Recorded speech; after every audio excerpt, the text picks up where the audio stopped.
Hi, AV Clubbers. Welcome to another edition of DVR Club. I am staff writer Alex McCown.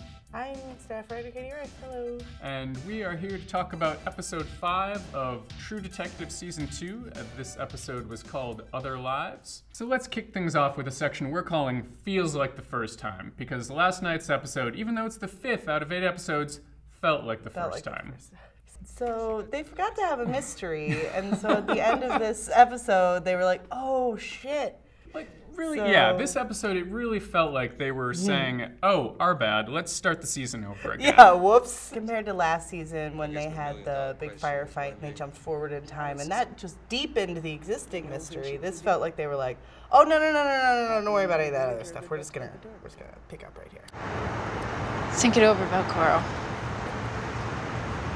Never too late to start all over again. I mean, I think that sort of sums up last night's episode in a nutshell. It was the fact that forgot what the theme. Exactly. Like let's take a mulligan here. Let's do this over. Yeah. Let's get a fresh start on all Sorry, this. Guys. Sorry about all those hours you said watch TV. But for those of you who have watched all those hours, let's talk about last night's exposition dump.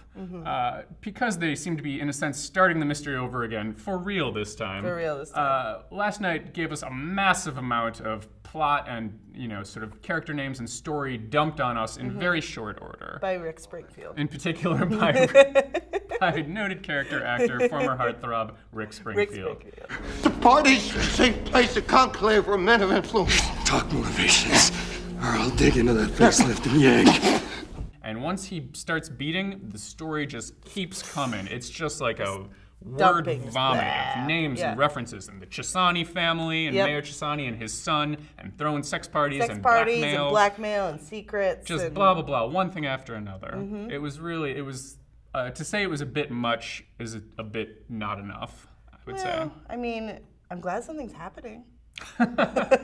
For our third section, we'd like to talk about family, and how on this show it seems to matter barely. Kinda.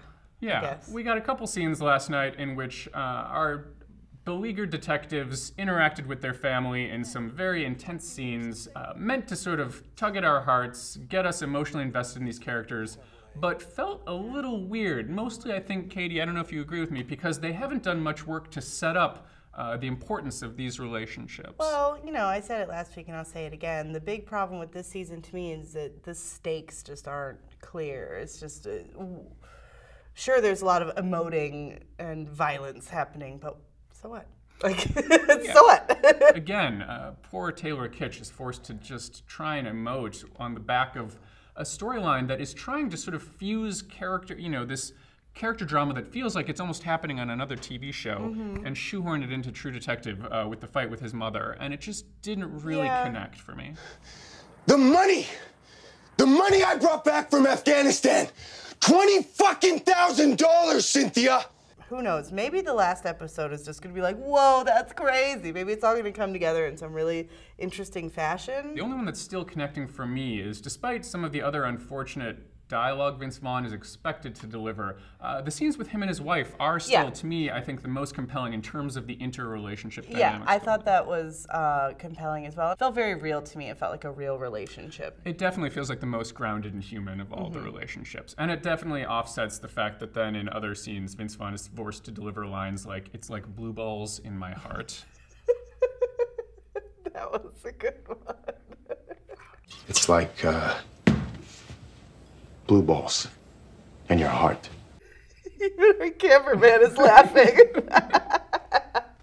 So that, of course, takes us to our final section where we'd like to ask you, who wore it best, Glower edition? Ooh. There was a lot of glowering going on last night. Of course there was. It wouldn't be True Detective if there wasn't. But last night was especially chock full of glower. Yeah. And so we'd like to say who wore it best. We've got Ray's glower when he finds out that the man that Frank sent him to kill those years ago wasn't actually the rapist.